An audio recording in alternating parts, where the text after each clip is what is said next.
तू लाख बेवफा है मगर सर उठा के चल, कि तू लाख बेवफा है मगर सर उठा के चल, दिल रो पड़ेगा तुझे पशेमान देकर। भारतीय संसद में 11 मार्च 2026 को एक टीएमसी सांसद के द्वारा जिस बेबाकी और जिस शायराना अंदाज से अपनी बातों को रखा गया स्पीकर के अविश्वास प्रस्ताव को लेकर, एक बार आपको जरूर सुनना चाहिए। तू लाख बेवफा है मगर सर उठा के चल, कि तू लाख बेवफा है मगर सर उठा के चल, दिल रो पड़ेगा तुझे पशेमान देकर। प्रधानमंत्री जी का सलाहकार बनके उनको सदन में आने से रोक दिया ये कहकर कि महिला सांसदों से उनको खतरा है। सर, आपने तो हमको देशवासियों के सामने आतंकवादी बना दिया, और जबकि असली आतंकवादी इस देश में साइकिल चला के घुस जाते हैं और पैदल वापस चले जाते हैं, आप उनको रोक नहीं पाते।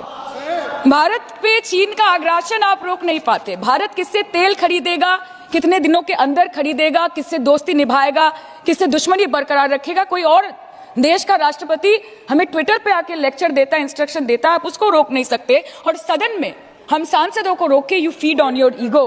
सर, कृपया इतना भरोसा रखिए कि लड़ाई नीतियों की है, विचारों की है, आपके और हमारे परिवारों की नहीं, इस देश के लोगों के अधिकार की है। हाँ, लड़ते हैं हम आपसे, हम लड़ते हैं आपसे, संविधान हाथ में लेके लड़ते हैं, हाथ में हमारे तलवार नहीं है। सर, हम लड़ते हैं आपसे मगर मेरे हाथ में तलवार नहीं है।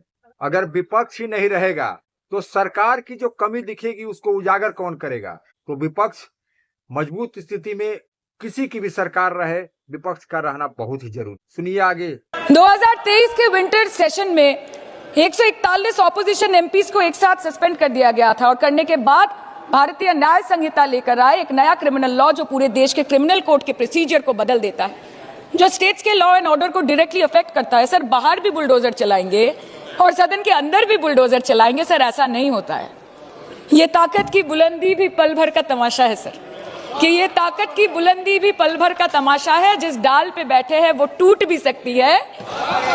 यह ताकत की बुलंदी भी पल भर का तमाशा है, जिस डाल पर बैठे हैं वह पल भर में टूट सकती है। क्या जिस बेबाकी से यह बोल रही है, सत्ता कभी भी अस्थायी किसी की नहीं रहती है। आज आपकी बारी, कल हमारी बारी। जिस डाल पे बैठे हैं वो टूट भी सकती है, इसलिए ख्वाब जरूर देखिए, लेकिन ख्वाबों में घर बना के रहने की गलती मत कीजिएगा। उसके ऊपर बैठ के सिर्फ वाह मोदी जी वाह करना है सर, कीजिए, पर आपसे विनती इतनी है कि डेमोक्रेसी को बचाइए और कृपया इस सदन को किसी पार्टी का पार्टी ऑफिस मत बनने दीजिए सर, यही दरख्वास्त है। क्योंकि ये सदन जैसे हमारे आदरणीय प्रधानमंत्री के लिए मंदिर है, वैसे हमारे लिए भी मंदिर है, और गणतंत्र हमारी पूजा है, संविधान हमारी गीता है।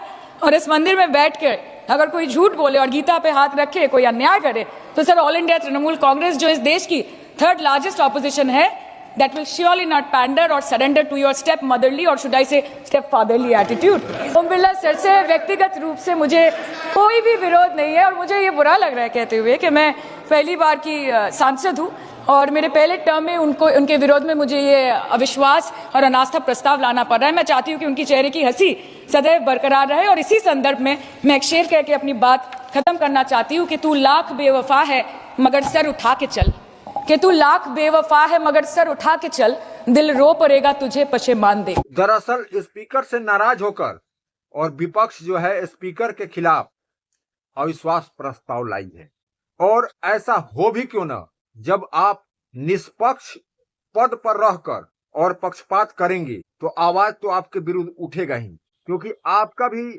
कई बार ऐसे देखा गया है कि आप पक्षपात करते हो। माइक जब ही चालू होगा जब माननीय अध्यक्ष उसकी अनुमति देगा, बिना अध्यक्ष के माइक चालू नहीं हो सकता। आसन के पास कभी भी माइक ऑफ या ऑन करने का बटन नहीं होता है।